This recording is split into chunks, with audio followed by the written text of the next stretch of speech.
At the beginning, to the very beginning of this talk, I have decided to speak about knowledge of Allah. Because before we speak about these arguments that they will come to you, and some of them, they will appear to you almost instantly acceptable, logical, rational. There is an answer, there's a question that we have to previously answer. Is that how we have fallen so easily into this system? How is it that we cannot react? What has happened to us that before this matter, we find ourselves helpless? So, if we ask the people today, do you think riba is haram? The majority of the Muslims will say, it is haram. But if you ask again to the same person, what have you done against riba in the last week? They will say, nothing. And how about the last month? Nothing. What have you done in your whole life against riba? Nothing at all.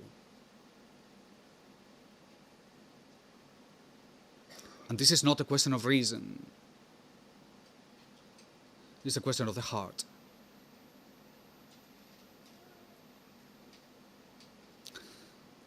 Riba is 70 times worse than sexual intercourse with your mother. There are several hadiths, several versions of the same, but more or less the same idea. You only need to open the eyes to realize this is a big problem. The kuffar, this is the tools by which the kuffar destroy the caliphate. This is the tools by which the United States remain consuming. The West consumes 80% of the wealth in the world, and the rest of the world has to live with 20.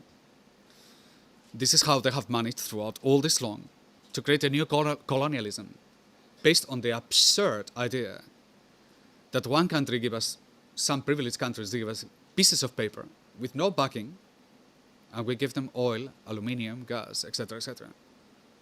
Now, you don't need to be a genius to understand that under those circumstances, United States, and to a certain degree Europe, they have an advantage we don't have. We cannot go with a ringgit to Malaysia, to Europe, and say, give me a fridge. But they can come here and they can buy Petronas, the oil of us and the Arabs, and the palm oil and anything they want. They don't conquer us because they don't need to. They can buy it as long as we remain in the state we are. Here, what we are facing is, it's not a question of reason. It's not that we cannot understand that. It's that the heart, something has happened in the heart. If I say to any one of you,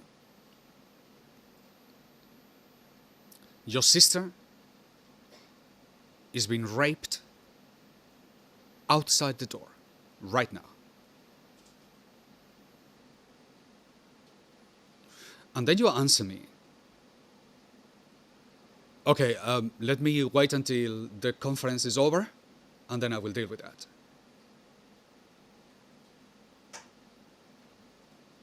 Then I will repeat it to you, because I would imagine you have not understood.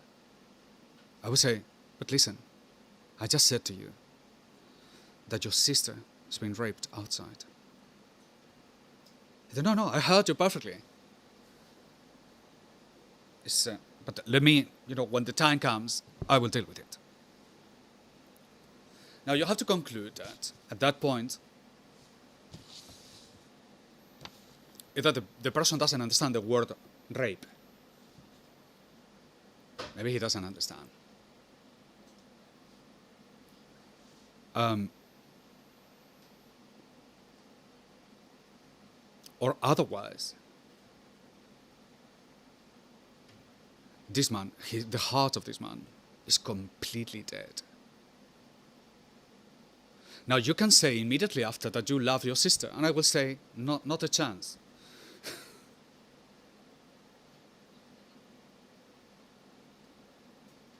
No, but I am a defender of women. Not a chance. Don't open your mouth about that subject. No, because I love Allah.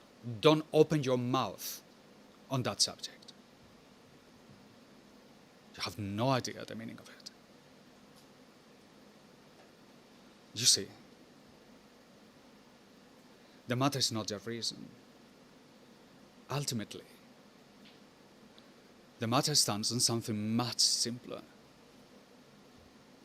which is how do we face this affair? The issue is not that we don't understand riba, or we don't. The issue is that why are we paralyzed with fear before this matter? What is wrong with us that we cannot react and stop paper money tomorrow? What do we need the central bank for that it has been brought to us by the enemies of us? When we know riba is haram. What are we doing with the banks parading in our streets? What do we do? Paying interest rates to the IMF. What is Malaysia government doing with a 350% deficit, the national debt, against GDP? We are bankrupt. How we have let this thing happen? How can we then say that we fear Allah? How can you say that?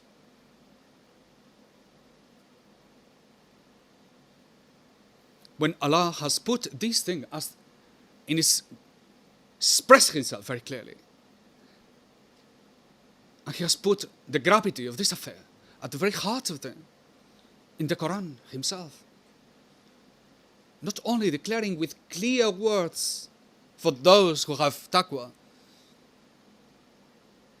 that riba is haram, but also saying, I have declared war, harb min Allahi wa Rasuli, and Rasul sallallahu alaihi wasallam, meaning us, anyone who loves Rasul sallallahu alaihi wasallam. Is it not enough to see that the world is now dominated, entirely dominated, by banks? Is it not clear to you a small number of people own more wealth than it is conceivable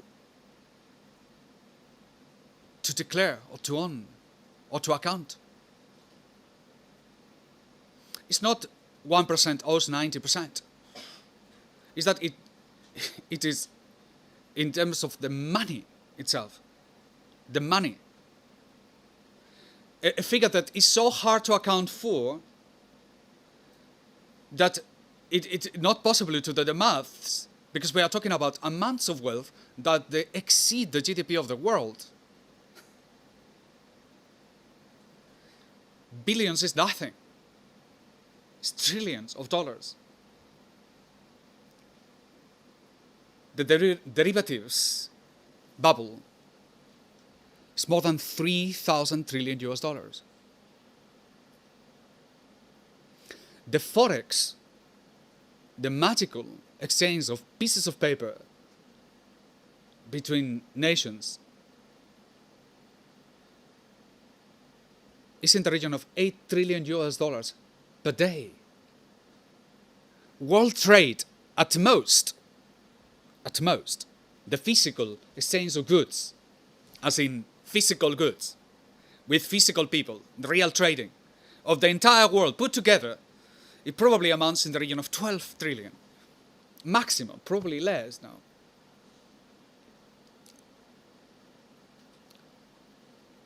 So in other words, it will take 1.5 days of forex in order to cover all if everybody needs to exchange money. In 1.5 days of forex is all covered.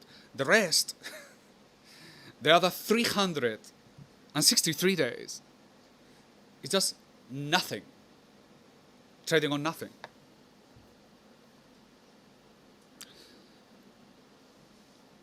Before this madness, we find ourselves helpless, unable to speak, unable to react. We want to take this opportunity in order to bring all the elements that you need to know, but it will be incomplete. I would have achieved nothing if you don't change your heart. If the heart is not changed, nothing will change. We don't have a problem because we don't understand riba. It's not the brain that is the problem. The brain can understand this is haram. It's the heart that paralyzes us. Unless we understand this condition, our fears, what drives us, and what we are driven from, love and fear, the two dynamics of the heart. Unless we understand this, we will not be able to move. It will be like speaking to a paraplegic and teaching him how to run the 400 meters. But don't you see this person cannot move a finger out of fear? Don't you see that he doesn't want to look into this matter because he's incredibly uncomfortable? Because if banging a gara is haram, then how about all the teachers that I have who say it's halal? They are hypocrites? Can I look at them and say, these people have been lying to me?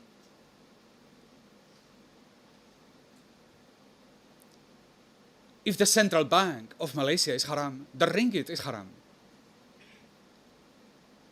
Can you look at yourself and say, I have spent the whole of my life chasing these pieces of paper? Can you possibly say that? I've been full all my life, just like a carrot put before the donkey. I don't even know what a ringgit is. I've never asked. A ringgit is a silver coin. The rupee of Indonesia is a silver coin. The rupee of Pakistan is a silver coin too. When they promise, I promise to pay you 1,000 rupees or 1,000 ringgit or 500 ringgit. You are entitled to go to the central bank and say, pay me 500 ringgit. Try to do it. Try and see what happens. But no, you will not go. Because it's not your problem. That's a lot easier than dealing with it. All you have to do is, you put a hand beside you and another one on the other side, and just don't look into it. The problem with this solution is that as you keep going, the vision becomes more and more tubular. It becomes smaller and smaller and smaller and smaller. There are things that you cannot look anymore. It's terribly uncomfortable to look and to say, Rasul Sallallahu Alaihi Wasallam, dinars and dirhams. Boo, boo, boo. Doesn't exist. Souks, caravans, you cannot look at Islamic law anymore. And if you do, you only see banks and insurance. I don't know how they read, but that's what they see. But you cannot understand, you cannot accept the fact that if the central bank has come to us, the Malay nation, with the constitution is wrong. Because you cannot say that, because the next thing is that Malaysia is wrong. And then what do you do with, Malaysia tercinta? I'm not Malay. The next thing that comes to your mind is that, hold on a minute, there's no nationalism in Islam.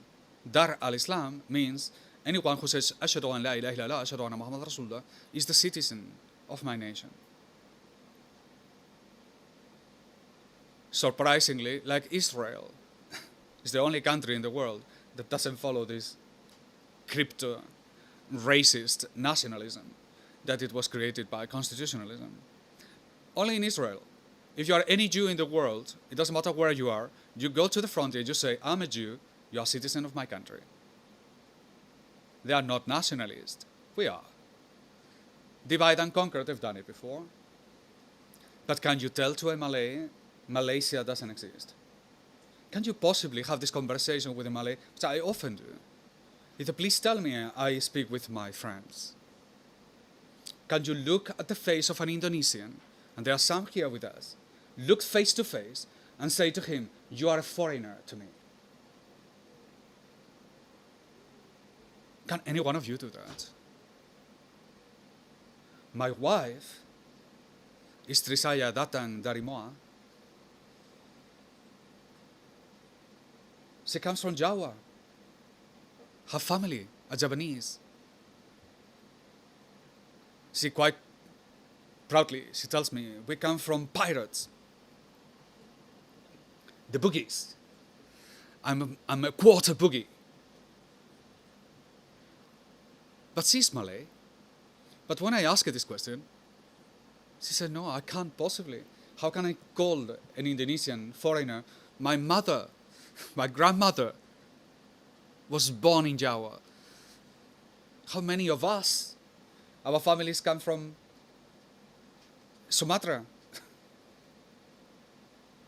or Borneo?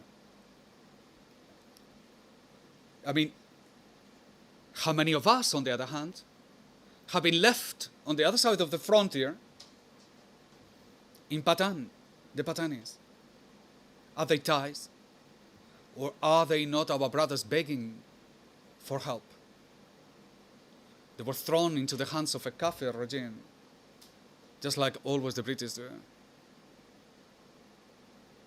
And how about our brothers in Sulu?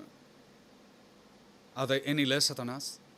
Are they not the only people among us of the Orang Malayu, of the people of Nusantara, the people who did not bow their heads?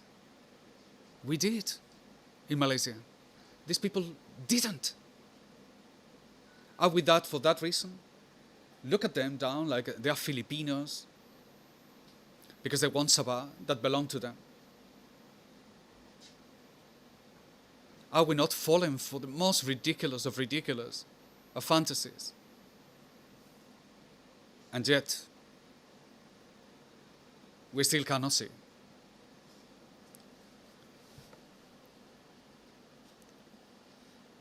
This matter of riba will not be dealt with just analyzing the matter rationally. It is not enough.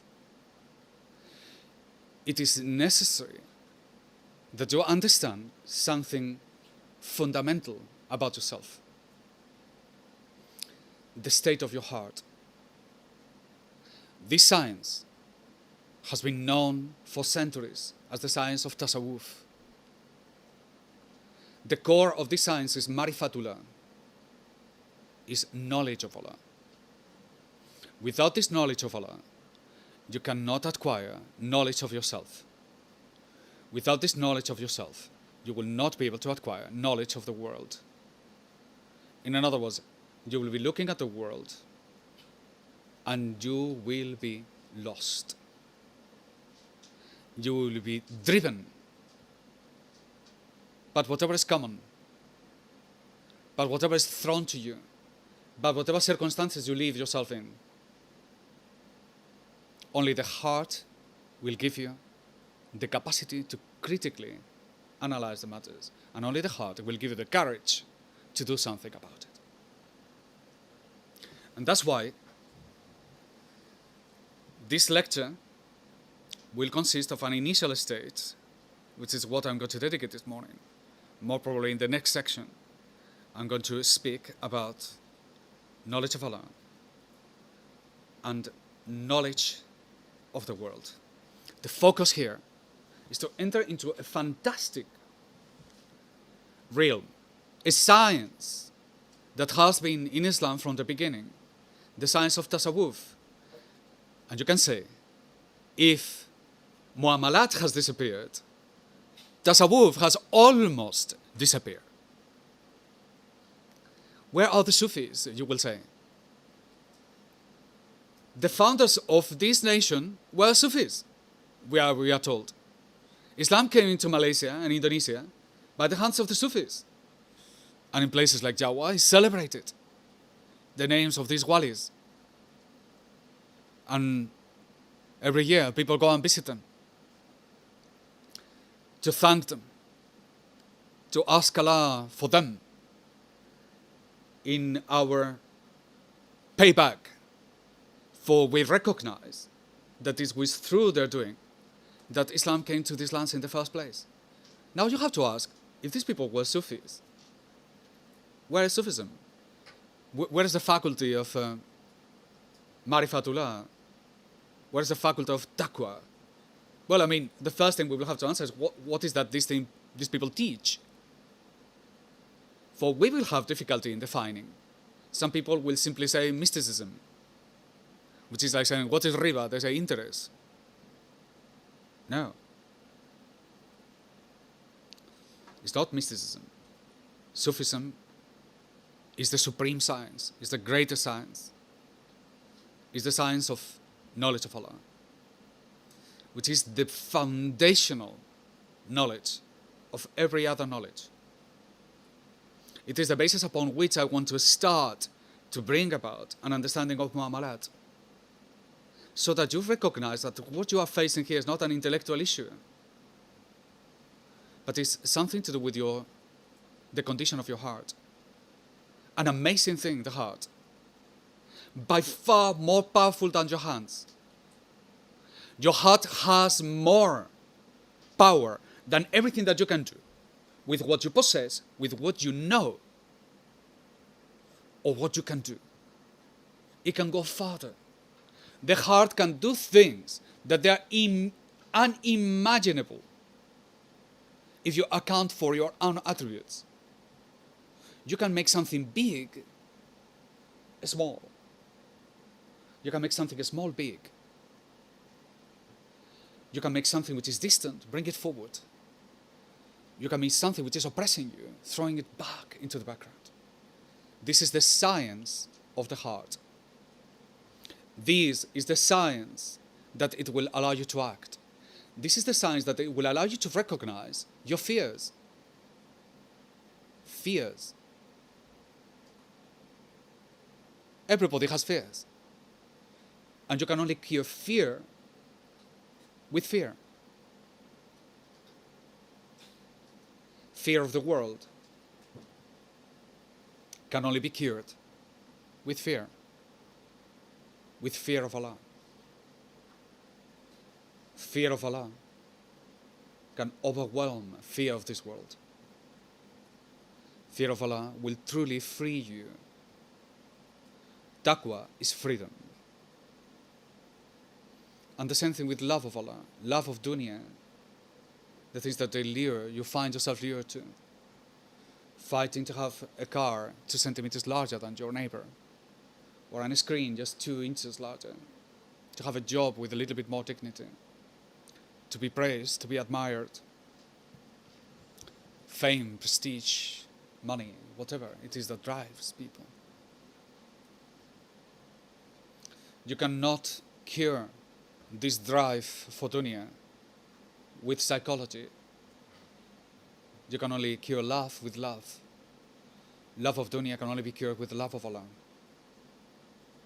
And this is a science about love of Allah and fear of Allah, that it will cure your heart.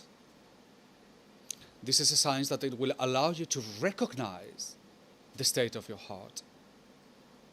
This is a science that it will allow you to know what is happening to you, because my argument is, if you are not aware of your heart, you can be manipulated easily.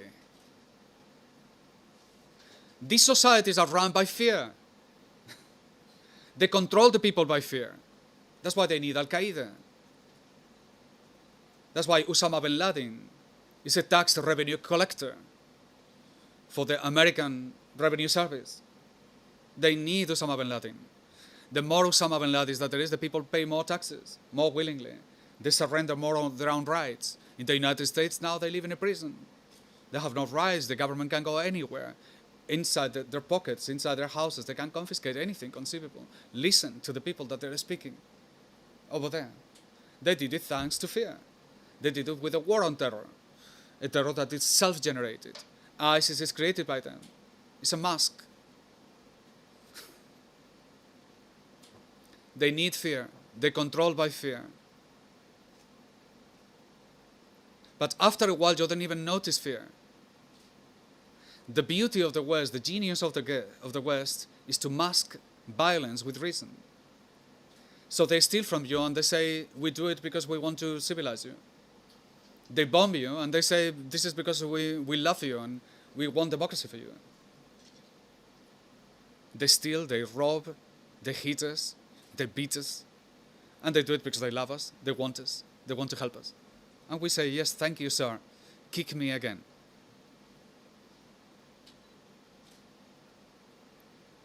That's the genius of the West. The British master this. How to rob some people and still get them to smile at you.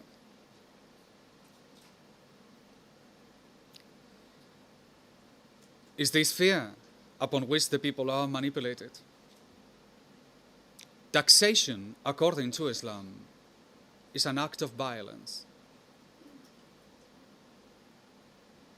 Only one tax, zakat. They just put GTS to you and nobody has complained. Like my Shaykh used to say, the Europeans are so done that if tomorrow they bring the VAT another double it again, there will be complaint for 24 hours, but they will accept it. They have no will anymore. You have just been stamped with the tax of evil, and nobody has complained. You think, what a good idea, wawasan dwapolo dwapolo. Thank you, we are reaching to the dream of Dr. Mahathir. You don't even know what that means. You don't know what development means.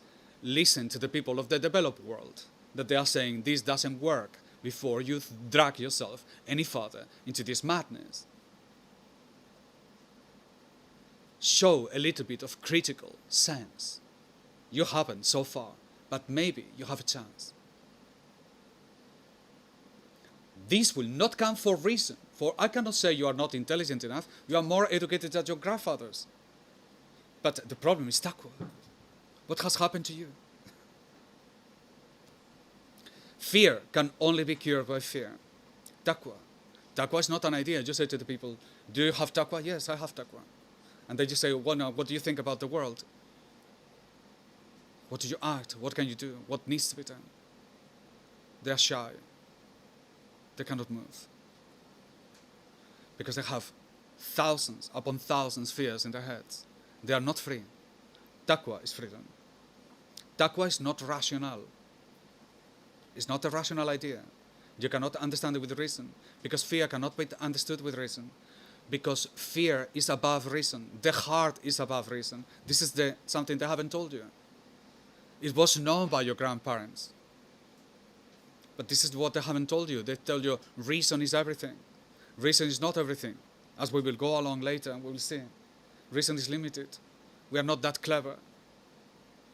By far our heart is our biggest organ of knowing. We know it from the literature, but we have lost track of it. We don't know what to relate to when we say the heart. We can get emotional about it, but we don't know its cognitive powers. Don't you understand that when you are under fear, cannot reason? If I give you a glass of water, and every time I give you a glass of water, I electrocute you. I put an electrical wire on you. And I do this thing repeatedly. The third time, when you see the water, you will not want to drink it.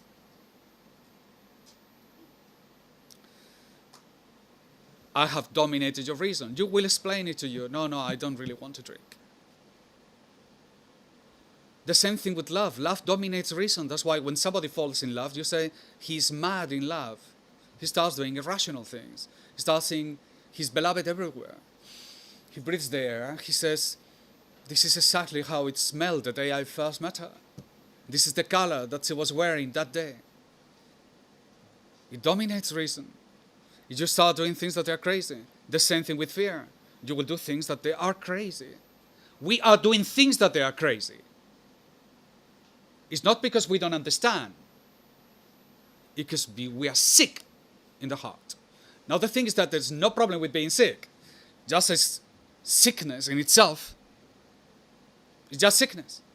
The problem is that we don't know how to cure ourselves from it. We cannot recognize the problem. We cannot do anything about it. We are ignorant on the matters of the heart. Please read the literature. It's in the Quran. Allah says the people whose heart has become like a stone, to soften in the heart, to polish the heart. You've heard the expressions. You've read the literature.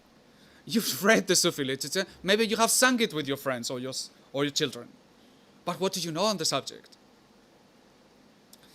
You cannot cure fear with reason. It's unlogical. What you can do is to give Prozac, which is what the psychologists do. You can make the people asleep. Don't think about it. You can only cure fear with fear, love with love. This is the meaning of taqwa, and this is the meaning of love of Allah. It's not just ideas. Like when you say to somebody, do you fear Allah? And the people say yes. No Sufi will ever say yes. I don't know any Sufi that if you ask him, do you have taqwa, he will say no, absolutely, I'm trying to get. I'm struggling. Because everybody knows that there is more and more than everything that you have tasted. It's a path, the nature of which there is no end. It's a well where you can get water and water and there is still more. It's a path. That's why it's called tarika. You go into the path, you try to get more and more of it. The more you understand, the more free you become. You can't think. For my argument is, if your heart is sick, you cannot think. You cannot think. You think you're thinking. You cannot think. I can give you a piece of paper, wave it in your head, and I tell you this is money, and you believe me. You cannot think.